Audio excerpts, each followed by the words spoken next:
Hey survivors, it's Angie. How are you? Today I'm going to answer a question from a viewer named Barb who wants to know how to get out of the emotional hole after going through narcissistic abuse and the discard phase. All right, let's get started. So she says it might sound strange, but she's having problems moving forward with the self-love and getting out of the hole after ending things with her narcissist because she's romanticizing the relationship still. Parts of it anyway. She says she recognizes the impossible and utterly miserable situation that it evolved into, but she kept trying to resuscitate the relationship and fix the problems.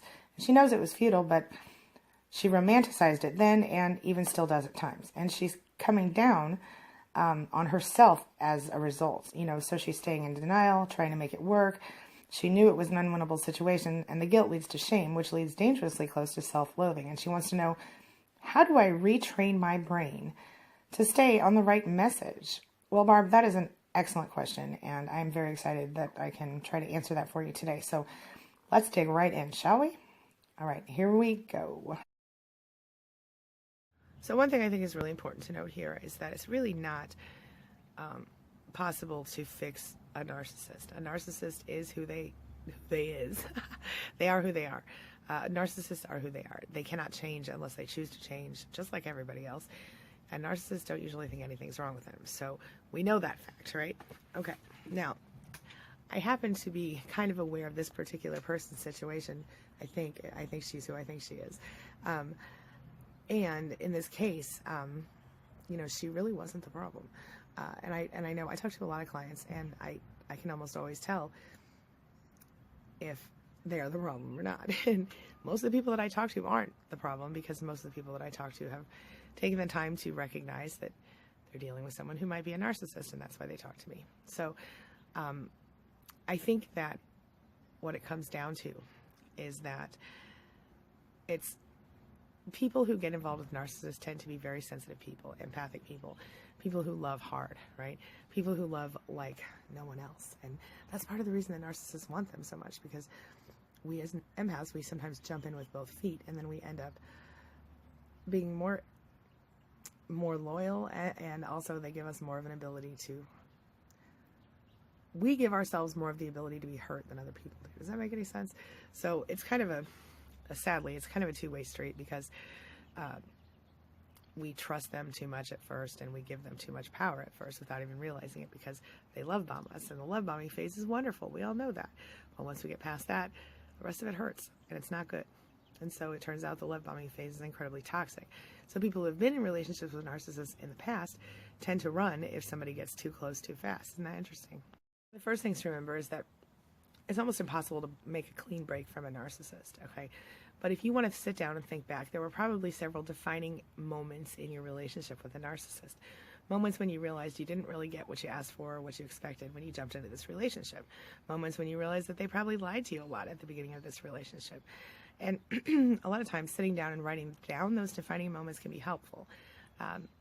For example, let's say that you are at a party with your narcissist, and suddenly you realize that you don't know where they are. You go looking for them, and you find them, in a corner with another person of the opposite sex, and you don't know that person, and you say, hey, what's going on here? Are you guys cool? Whatever. And, even if you're not a jealous person, it might bother you to see your significant other holed up in the corner with another person of the opposite sex.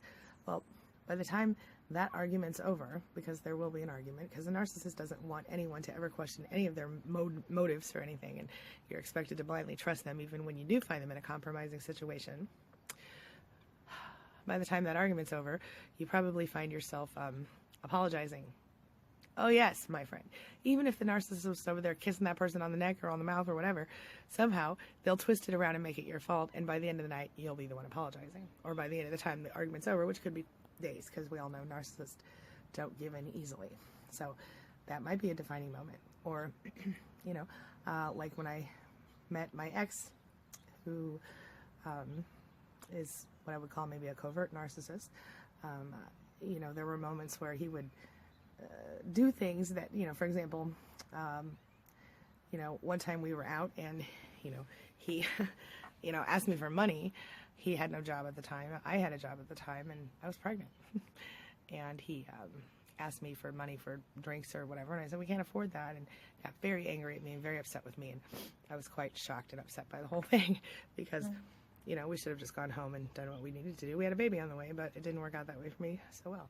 And there was another time, it was my birthday, same year as a matter of fact, while I was pregnant, and I believe that was my 22nd birthday. That's how, a minute ago. We went out, and remembering I was pregnant, so I couldn't drink. But he insisted that we were going to a bar to play pool, which he enjoyed, not me. And I don't mind playing pool, but I'm not very good at it. And I certainly wouldn't have gone to a bar when I was pregnant. But we went anyway. And so I was the designated driver on my own stupid birthday, but whatever. And he ended up trying to hustle people for pool. It was embarrassing and horrible, and he acted completely outrageously. And I couldn't even believe it. I couldn't believe what I was seeing. And then I was in trouble for having a problem with the way he behaved. So, another defining moment. And those things are small. Those things are not big things, but they became big things over time, and they became the norm rather than the exception. And that's when it's time to go. So everybody has a bad day sometimes, right? But my point is that one of the ways that we can try to get over the pain of being still attached to someone who can't love us the way we deserve to be loved is to just try to see the reality of the situation for what it is. And I know it's easy to romanticize. Some of my clients find that they do well with writing down the things that they no longer have to put up with once the narcissist is gone. I did a video a while back where I had a bunch of people in SPAN give me information about, I asked a question and I said, hey, what is it that you don't have to deal with anymore now that you've gone no contact, or when you go no contact? Boy, that was a long list. I think it was 103 things that I came up with from that group. It's here. It's a video on my channel. I'll try to remember to link out to it for you today. But it's really, a lot of people say it's very therapeutic for them because they see a lot of themselves in that video. But you can do that yourself. You can make a list of those things that you don't have to go through anymore now that you're not with the narcissist. You don't have to sit out in your car and listen to the radio anymore in order to have any peace on the way home, or before you go home at night. You don't have to be scared when you hear the tires in the driveway anymore, or you don't have to have your time constantly sucked from you and be oppressed and not have the right to follow your dreams, and et cetera, et cetera. These things are all very important in life, right? The other thing you can do is something I've talked about before, which is write a letter. Now, there was a time when I had been abused by a narcissist who was just my friend and roommate, and I was very angry at that person, and I ended up moving out of the place, and life got a lot better, and I thought everything was going to be fabulous, and then I was still very, very angry, and I didn't know why. Well, it turned out I was angry because I didn't have any closure. So I thought, I don't know what to do. I don't know what to do. And then I literally, you guys, listen up. I literally felt like I heard a voice in my ear say, you have to forgive him. You have to forgive him. I literally felt an audible voice. Okay, it was weird. So anyway, so what did I do? Well, I wasn't about to go over to the guy's house and be like, okay, I forgive you, because he didn't deserve that. But I did write a letter, and I wrote down all the things that hurt me about that situation, and I said all the bad words I wanted to say and all the mean things I had in my head and my heart about that person. And at the end of the letter, I said, and even though you don't deserve it, I'm just going to forgive you because I'm doing it for me, because I need to get rid of this anger and this toxicity in my life. So you know what? I did that. And oh my gosh, I didn't even have to send a letter. I felt so much better. So I burned it and I released it. It works. Try it. I swear, try it. Just try it. See if it works for you. You might be surprised. Remember that narcissists aren't able to form normal attachments to other people in ways that will shock you. Being involved with a narcissist is exhausting. Trying to get over a narcissist is even harder, and a lot of people have really negative experiences in those situations. So one of the first things you can do is learn to self-soothe. So it's kind of like that video I did yesterday where I said, or 2 days ago, where I had a person, try to tear me apart in the comments, and I responded and I said, hey, go ahead, you didn't hurt my feelings. Because eventually you have to get to that point where you're that strong, where you self-validate.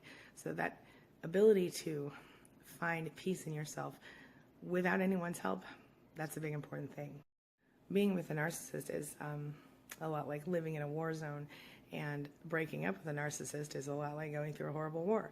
And so, not only have you trauma bonded with this person and you're devastated and exhausted and all this, but also you're in this position where everything that you know to be true is now in question. Does that make any sense?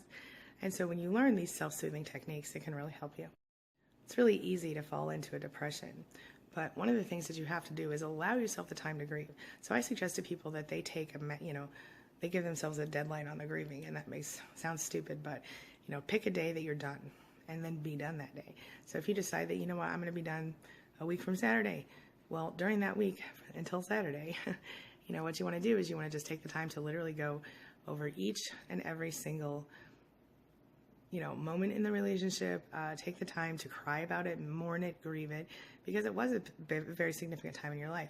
But remember, as you're doing that what you're really grieving is the person they originally sold you, and not the person who you're no longer with now, because the narcissist was never who they said they were. They were always their false self with you until they took the mask off, and that's probably why you're gone now. If you ask me, I think that's part of what makes this thing so hard, is that you're not only grieving for the relationship and you're grieving for the person that you lost, but you're also grieving for the person that they sold you, the person who you met in the first place, the false self.